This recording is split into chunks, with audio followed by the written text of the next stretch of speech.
George, buddy, remember that girl I introduced you to? Lorraine? About Lorraine. She really likes you. She told me to tell you that she wants you to ask her to the Enchantment Under the Sea dance. Really? Oh, yeah. All you gotta do is go over there and ask her. What, right here, right now in the cafeteria? What if she said no? I don't know if I could take that kind of a rejection. I have the pleasure today of having Dr. Kurianski on my show. She's a clinical psychologist, and she's a popular TV and radio personality. And she's the author of 2 books, The Complete Idiot's Guide to Dating and The Complete Idiot's Guide to a Healthy Relationship. And I encourage you to take a look at those books. They're excellent. Welcome, Dr. Judy. Oh, thank you, Dr. Ken. It's a pleasure to be with you, and I appreciate that you've had one of them on your shelf. And what's interesting is that the dating issues are very related to a healthy relationship, because what I say about dating is that you need to keep coming up with new ideas to keep your dating experience fun, and that's the same principle that actually works for a long-lasting relationship, is to continue to be creative. You know, my husband and I have been married years. He'll probably wink and tell me 29 here. Oh, how sweet. And what he said to himself before we got married was, what you need to win someone, you need to do to keep someone also. Oh, that's and wonderful. we've had so much fun. I mean, I could tell you playful things that he's done, like take me camping. We go get all the beans and the hot dogs. And then when I get to the campsite, instead he has a gourmet cook there cooking a meal for us.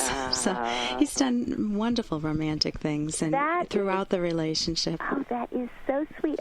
I'm ecstatic to hear that. What a joy, and how lucky you are. And that just the fact that you shared this on your show now is an inspiration for men who are listening and for the women who are listening to tell their partners just what's possible for a man, because we think men are not romantic, but many surveys have shown that men are romantic and that they enjoy those things too. And that's the key. If a man thinks about it as it's a duty, I have to buy the old lady flowers, I have to buy her a ring and a Christmas gift or whatever, it squeezes the romance, the playfulness out of their relationship, rather than saying, I'd love to do this. This could be fun. I think I'll surprise her today. And the woman saying that too. You want to talk a little bit about a survey that was recently done and a contest that's being run? Yes, indeed. I participated in the KY Married for Life survey in analyzing the results, and we had over 2,000 people, thousands of people, men and women, respond to various questions about what it takes to have a long-lasting relationship and what they wish for New Year's Eve, and what is their what do they think is most important, and what are the qualities of a long-lasting relationship. And the results of that survey are indeed that people rated these 3 things the most important: trust, respect, and friendship. Yeah, I've heard friendship a lot, and I know that one of the things you can never not have is trust in a healthy, ongoing relationship. Oh, it's extremely important. That the minute someone has an affair, the relationship is so scarred, so damaged, and it's really hard to rebuild the trust. Oh, exactly. So that's, if anything, the most important quality. And I've found that, too, from being a psychologist for so many years, almost 3 decades already, that of all the questionnaires that I've given in surveys, just as in the KY Married for Life survey, the results are so true that trust comes out top of the heap as being really important. And as you said, Dr. Kenowitz, if there's an affair, the trust is broken. The good news about that is that trust can be rebuilt. It's not easy, and it takes a lot of commitment and recommitment, and it takes talking about what the problems were and resolving what the new direction is going to be. And if the man or the woman, whoever has had this affair, is truly willing to make a new commitment and then can do little things like show up at the time they say and keep different agreements, then the trust can be rebuilt. And they both have to be really committed to rebuilding it. And it would really help to get into therapy so that issues don't get buried, and then, they work so hard to rebuild it, and then the big issue comes out. And you want to be able to make a solid foundation if you're rebuilding trust. What would you say are some skills or qualities that good couples that are working well together use? Well, I often call them the 4 T's, and one of them, as we've just discussed, is trust, and that's an important foundation. Another T is time, and that's setting aside time together, because a lot of couples are so busy and they just don't have time, especially when children come along.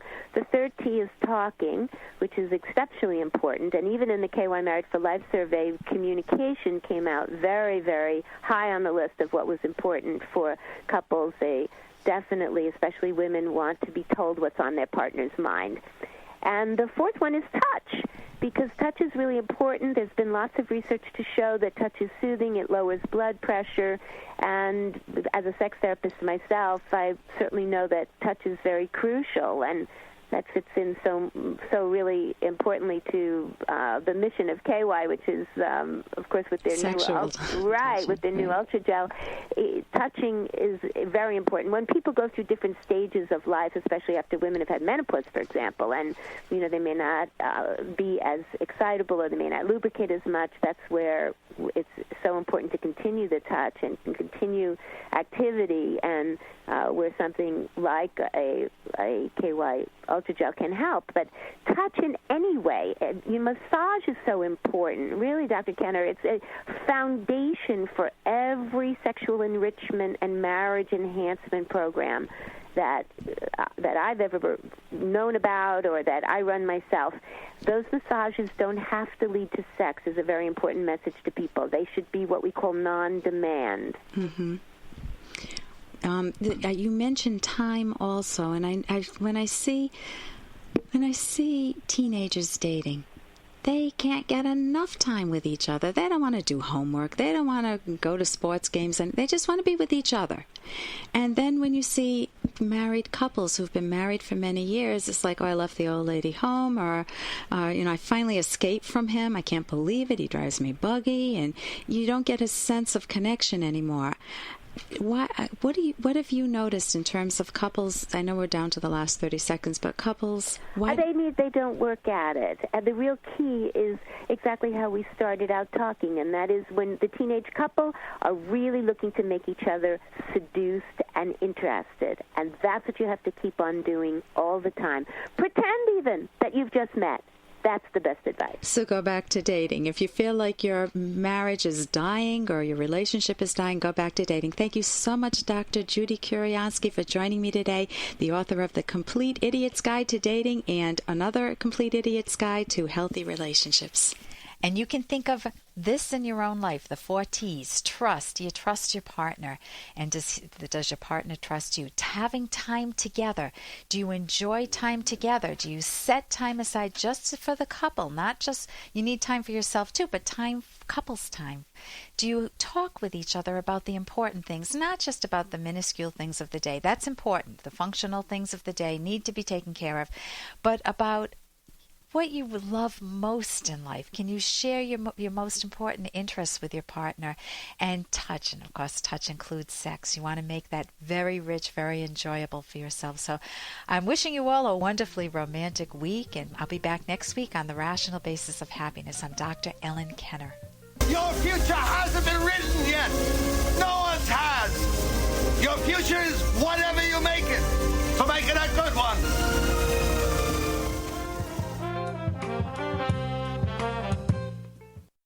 Here's an excerpt from The Selfish Path to Romance, the Serious Romance Guidebook by clinical psychologist Dr. Ellen Kenner and co-author Dr. Edwin Locke. Partners need to communicate constantly, but most do not. Why is communication not a conscious priority? Most partners feel that because they're in a settled relationship, they no longer need to talk as much about their feelings toward one another. They focus on everyday practical matters, yes, but expressions of tenderness, concern, and interest in one another's lives go untended. They go on automatic and don't talk unless their subconscious mind happens to feed them something. It is precisely because they are in love that partners need to communicate in order to maintain and deepen that love. You can download Chapter 1 for free by going to drkenner.com. And you can buy The Selfish Path to Romance at Amazon.com.